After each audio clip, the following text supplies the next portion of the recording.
I'm okay. I'm nervous. I'm pretty nervous, and I'm not nervous just about the thing that it's not about the container limitation things. I'm nervous because there is so many famous people sitting in this podcast. Like, oh my god! Like the Shroud. Actually, I watched him so long time ago, and I didn't even imagine that he will play Tarkov and he will like Tarkov actually. He's been addicted. I have a problem. Yeah, I got a problem.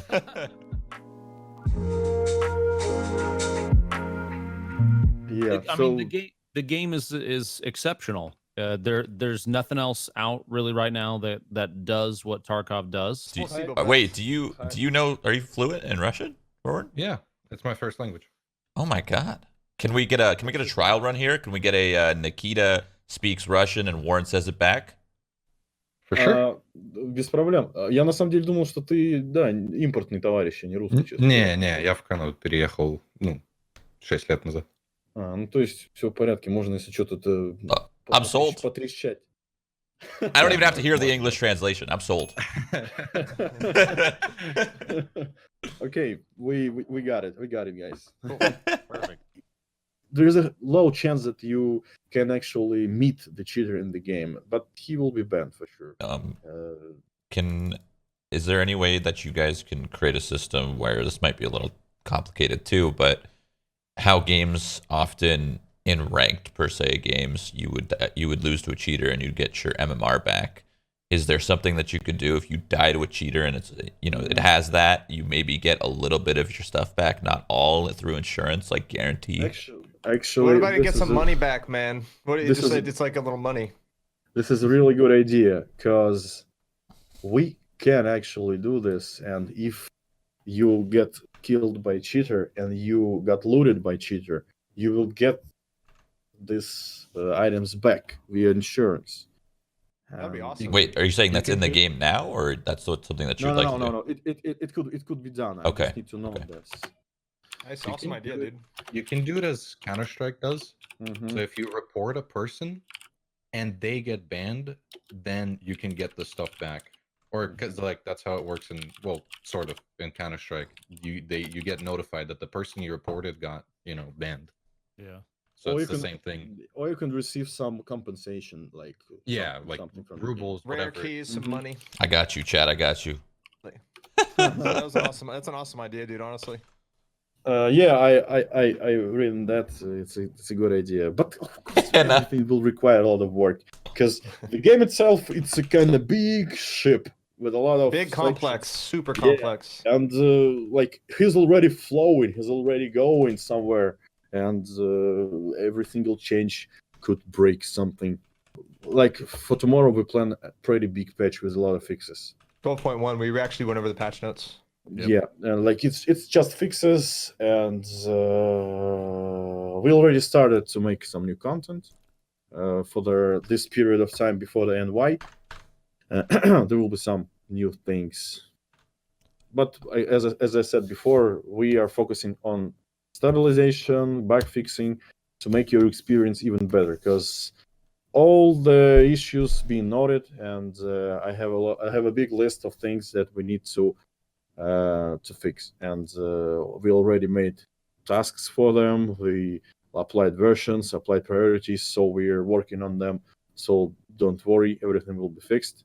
Not everything, but eventually everything will be fixed, and the game will run really, really well without any strange issues like broken arms or disconnects or crashes. Yeah, you don't want to make the game too hard because because like I said earlier when I jumped on, is like we are the minority here. Like there's the 1% is us. Like we're the 1%. Everyone else is sitting here struggling. They don't get to play 8 to 12 hours like us, right? So you definitely do have to find that balance. But I would say a good direction for this game in the future, now that you guys have like a lot of cool stuff, is trying to find a way to rework almost like the tutorial and beginning quest system. Because I know so many people like that are brand new to this game, and they're just like, I don't know what the hell I'm doing. So like, I don't know how you guys can do a better job teaching people how to play the game, but I think that's really, really important. And I don't know how to do it. I'm not proposing any ideas here, just a thought, I mean, like in many games, people like the games don't really teach you anyway. Like most like end game stuff, you figure out yourself anyway. Well, yeah, but the basics, like you should load up and it's your very first time loading up Tarkov, and then there's a button that says tutorial, and in that tutorial, maybe you're in your hideout, and it goes through. Okay, go to this, Isn't do there a this. tutorial? I don't No, think I I don't think was. so. There's not. Wasn't there's there no like a tutorial in basic EFT. one? Oh, I thought they added one. My bad. I think they had one that was like it was more like an informational one. It's like a document. Information. Oh, okay. Yeah, it wasn't like an actual like go in and practice. I mean, what I always tell new players, people who are brand new to EFT, is go offline customs, enable scavs on scav war, high population, and go mess around offline and get used to mechanics because you got to get used to moving stuff in your inventory, healing, using the guns, learning all the different hotkeys and stuff. And I tell them go play customs, learn the map, learn the extracts because you're going to be on that map a lot initially. And just get used to the mechanics because there's like a lot of like small mechanical skills in EFT that people kind of don't even really initially realize. Like, you know, just being able to heal yourself, being able to move things in your container, playing the inventory game. You know, there's a lot of like small mechanical skills that players need to understand. And that's why for me, I always say, hey, go offline.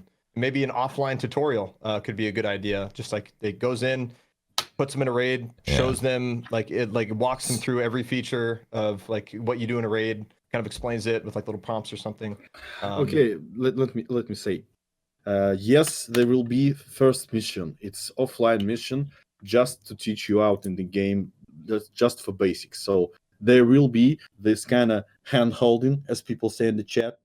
Yeah, people are getting mad. It's funny. You like there will be like a bunch of typical things like press C to crouch, press control and mouse wheel. Oh, this is the enemy. Press right mouse button to shoot it. Actually, left mouse button to shoot it. Oh, he's died. Let's loot them. Something like there will be not like so detailed and so stupid as like free-to-play shooters or something. But it definitely will be some basics. And the reason for us to make this kind of missions is not only about the actual tutorial. It's more like the initial like presentation of world. Introduction, yes. There will be an introduction to EFT. We will start the first mission like it's will be above the ground, like below the ground there will be labs. Right now it's the labs, and above it is ruined headquarters of Terror Group, and we will start from there. It will be the starting point of the whole like story of EFT. And yes, there will be some kind of things like how to move, how to change stance, how to run, how to loot, equip things. So basic tutorial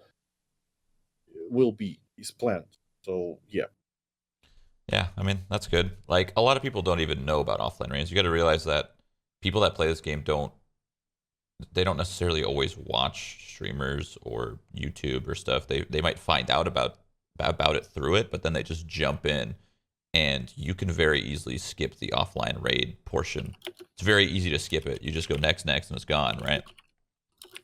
There's certain like also combinations for like you know different stances for like crouching, and like for the first month I played, I didn't know how to rotate items. So that's true. I do it every now and then. Like, how did you just do that? Oh, R. Yeah. Okay. I don't know. Just something really simple. I don't know why people are getting upset about this. I mean, why not? Yeah. Tutorial? No, I'm all for it. I mean, because we're a heavily informational based community. I mean, there's so much information about EFT. You know, the community relies on a lot of the creators, like Pastilli, for example, like all the like him through the progression of the game. All that information he gives back to the community. He's not just keeping it for himself. All the information about the hideout quest, where things are, that's all given back to the community in a good way. And because that helps everybody, because we need to know stuff. It's all about information. That's what this game's about. It's all about info. Yes, like I love the idea.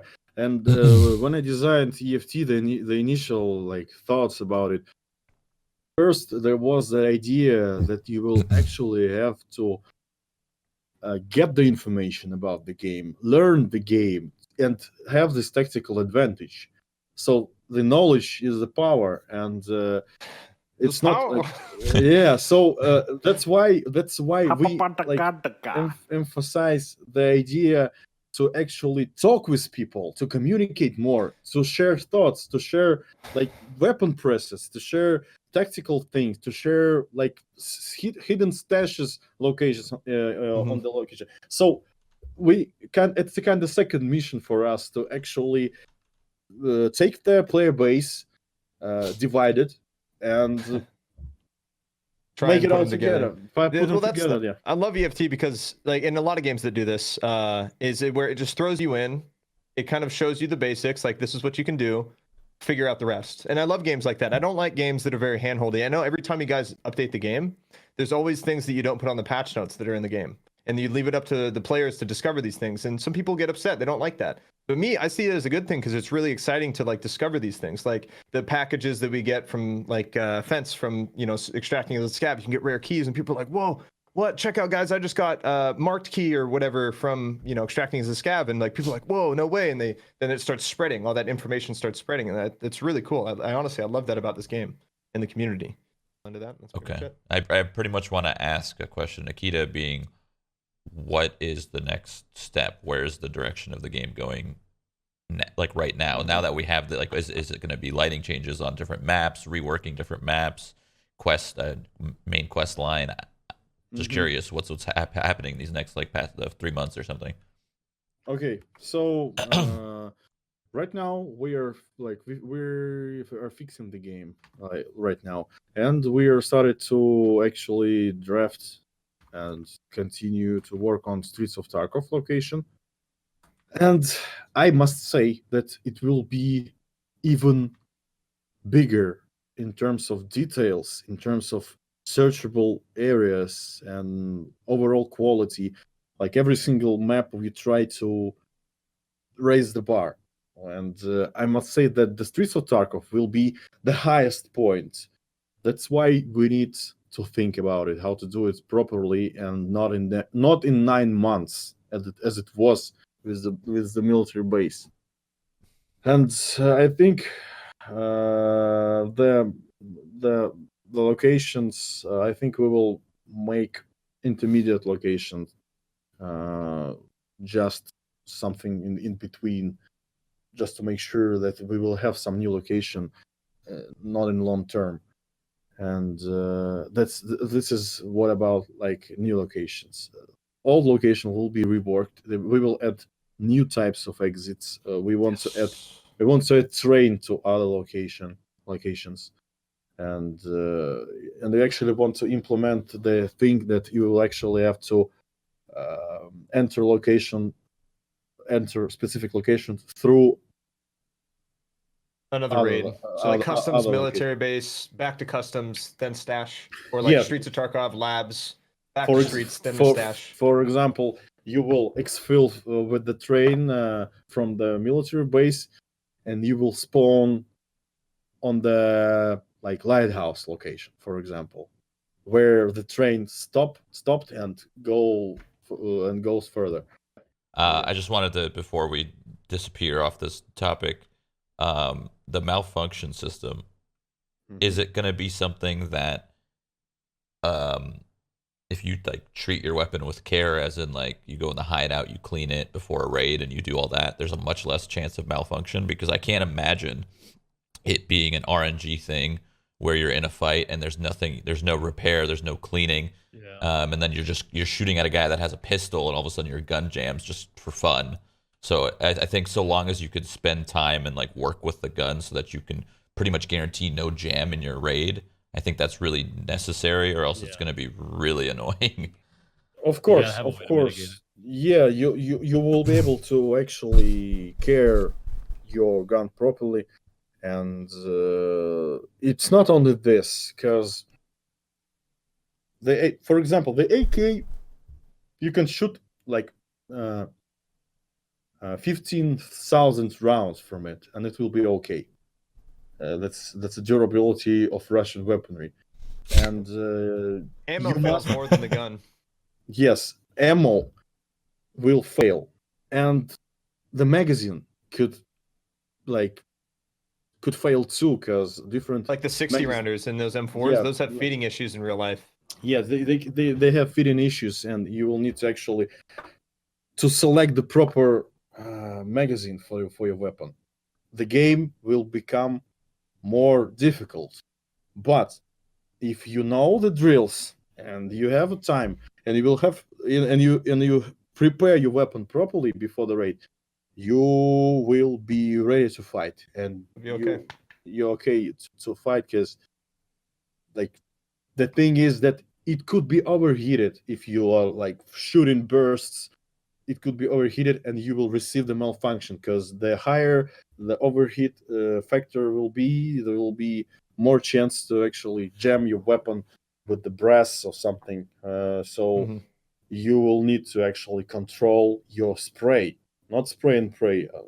But you can imagine the emotions you will get when you pick up the weapon from the guy who didn't properly care about his weapon, and you will receive jams and malfunctions and it could lead to interesting clips, you know. But you just got to be really, really careful with making. You got to make sure, like, when it comes out, like you have the right steps to make sure your gun doesn't jam, because it will piss a lot of people off.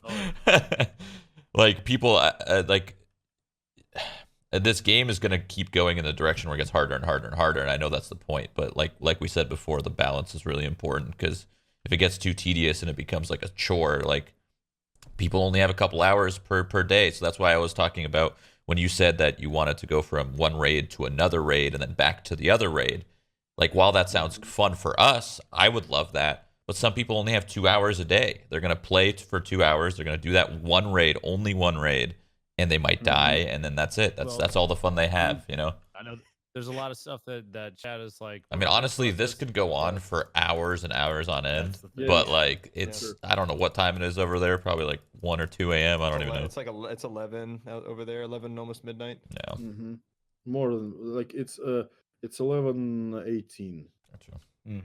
Like it's I don't know. Late, not super late. 0.18. We got to get back to playing the game, you know. 23:18. Yeah. No, it's not 23. 24:18. Oh, midnight. Like, midnight. Yes. Oh, midnight then. Yeah. I saw in chat people was asking about the fog inside the buildings. I hate that shit.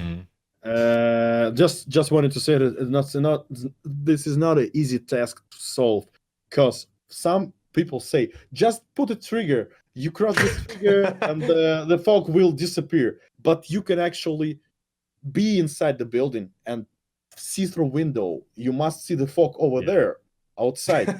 That's why this is not an easy task to do. But we have something to. I don't like it either. Like, it's not realistic at all. But we had something to do in this term, so don't worry.